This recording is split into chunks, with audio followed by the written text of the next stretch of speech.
July 10th, 2016. Two men are walking into the entrance of a bank in Taipei. They're wearing medical masks and fisher hats. One of them guards the entrance, while the other stands in front of the ATM. He doesn't do anything though. He doesn't withdraw money with a card, nor does he try to blow it up. He just waits. And then something curious happens. The ATM starts spitting out banknote after banknote. All he has to do is collect the money. As a stranger approaches, they immediately abort and leave. The stranger will find the cash just lying there. Even though it doesn't exactly look like it, he just walked into a massive heist. While those two men collected their money, 20 others did the same thing at other branches. This is just one puzzle piece of a larger operation, a 2-year-long sophisticated attack that shook the global financial system to its core. More than 100 banks in over 30 countries with stolen funds amounting to roughly $1 billion. One of the biggest bank heists in history, orchestrated by hackers. The Carbonac Group. They are led by one elusive mastermind.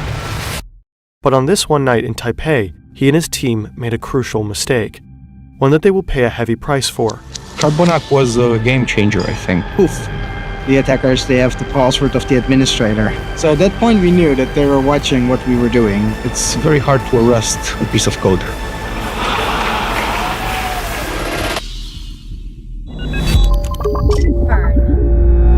This video was created in cooperation with the cybersecurity company Kaspersky Labs on the basis of their documentary series, Tomorrow Unlocked.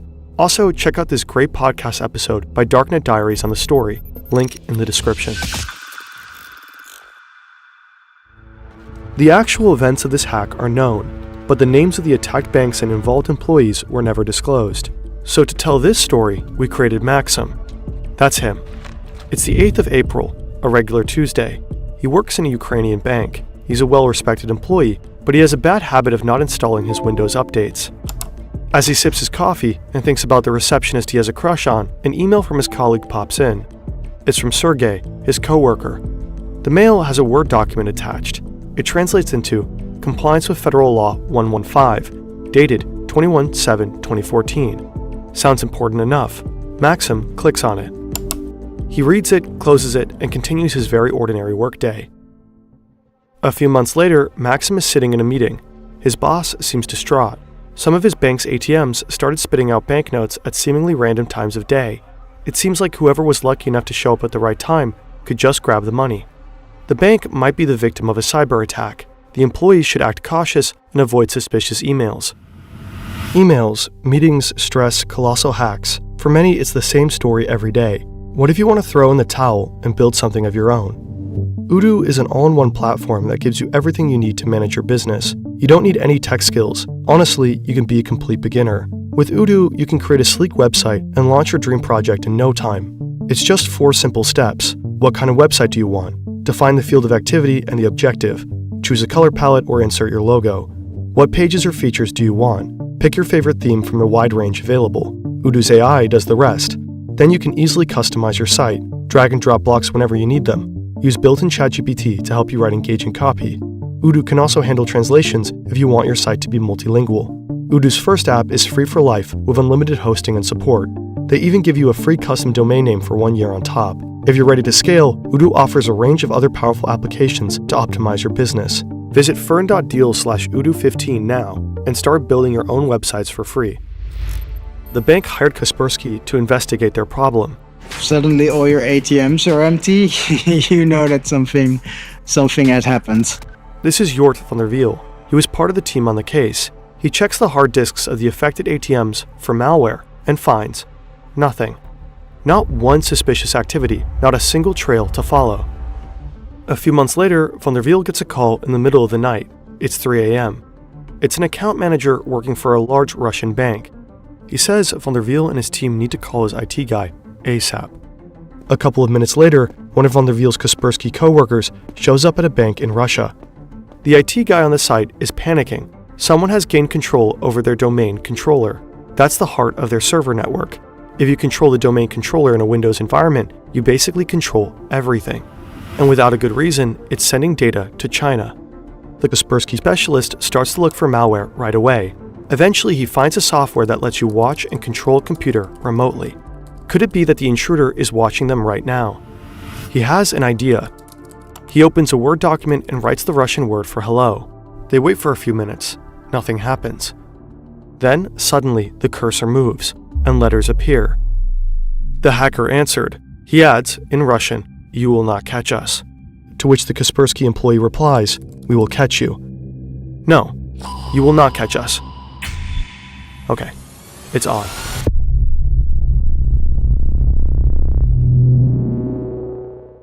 It will take some time, but eventually the Kaspersky team finds the malware. It is similar to the Garburb Trojan. One configuration file of the malware is called Ananak, so the team decides to call it Carbonak. This incident at the Russian bank gave Van der Wiel and his colleagues hints about what is going on, and they link it all back to those hacked ATMs in Ukraine. Now they can reconstruct how the Carbonak hackers operate. So let's wind back. This is one of the Carbonak hackers. Again, it's the 8th of April, 2014. He already got into Sergey's email account, but he wants access to Maxim's computer. So he sends out this email with that attachment.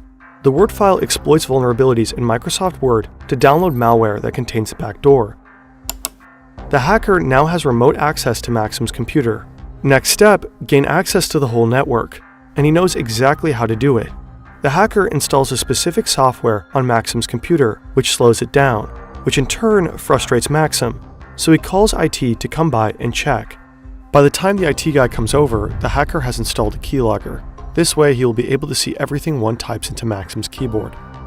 The IT guy starts to investigate. To do so, he needs to type in his admin password, and bingo. The hacker got the admin's password. He tries it out on the domain controller, and yep, it's the same. Now he can go look for the computer in the network that controls the money transfers and the ATMs. But he doesn't attack right away. Instead, for months he silently observes the employees managing the transactions.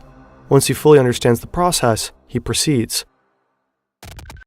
To steal the money, the Carbonak group developed 3 different methods. One way is to transfer money from so-called transaction management accounts to their own accounts.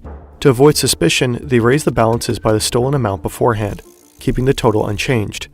Since banks check accounts only every 10 hours, the transfers go unnoticed.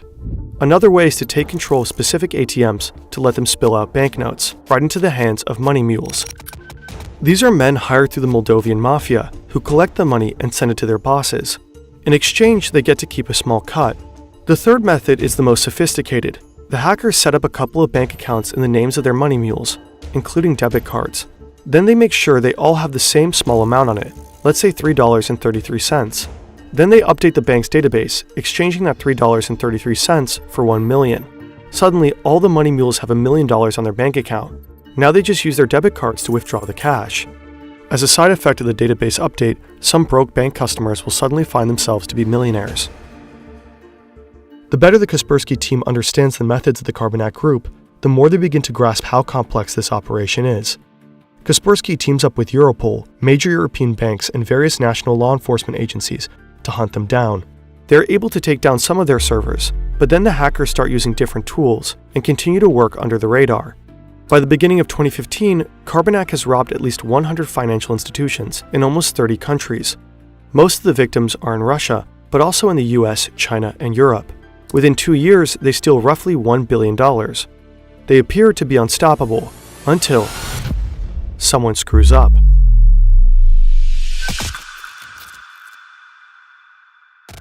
The first bank reported that over 70 million NT dollars was withdrawn illegally. The withdrawals were made in both Taipei and Taichung across 34 ATMs and 20 branches. In July 2016, Carbonak attacks the so-called first bank in Taipei, but the Taiwanese police are quick on their feet. Very quick. 我们从被盗领的 ATM 的影像先去调。 At least 500 police officers checking the CCTVs. We track all the footage from the ATMs and back to the hotels of all the suspects. 这一个车手的一个身份，陆陆续续，接下来3、4天的时间，全部把22位的一个身份22 money mules, most of them Russian, the rest from Eastern European countries. 19 of them successfully flee Taiwan, but 3 remain in the country with the money. Their faces are all over the media. To escape, they have to get rid of the money somehow. One of them hides 2 sports bags with some of the money at the Dongku Park. He then flees to Yilong County and hides there. But he is caught and leads the police back to the sports bags. But instead of 2, there is only 1 left. An elderly man found one of the bags and took it home. He probably think that was fortune from God. The police seize the second bag and search for the other money mules.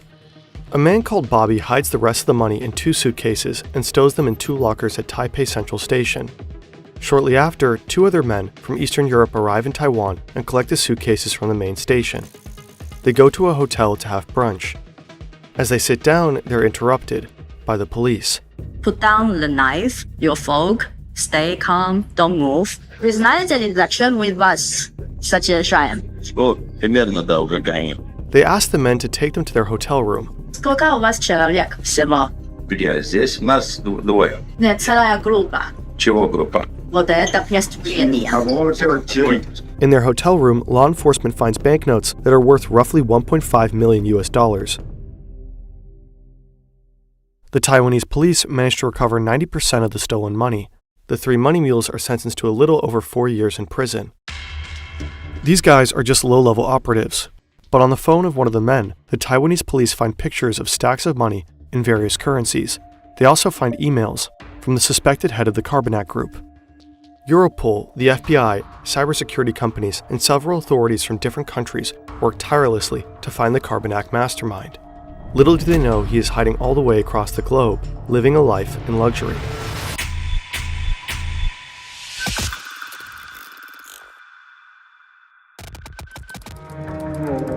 March 6, 2018. This is Dennis. He's Ukrainian, but now he lives with his wife and son in Alicante, Spain. He's a rather private person. He doesn't really leave the house. Right now, as per usual, he's coding new malware. He's one of the best of his trade. To keep a low profile, he does most of his spending in Bitcoin. At the time, he's worth 15,000 Bitcoins. In 2018, that was worth roughly $162 million. Today, it would be more than $1 billion.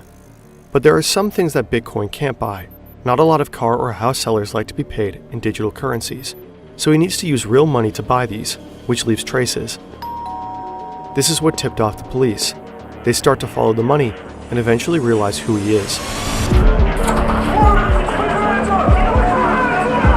His laptop is still on and unlocked. The forensic team immediately starts to collect evidence. The authorities will seize 2 BMWs and jewelry, valued at $500,000, and of course, his Bitcoins. But the vast majority of the stolen $1 billion remains missing to this day. Dennis K. may have been the mastermind behind the Carbonac operation, but he certainly didn't work alone.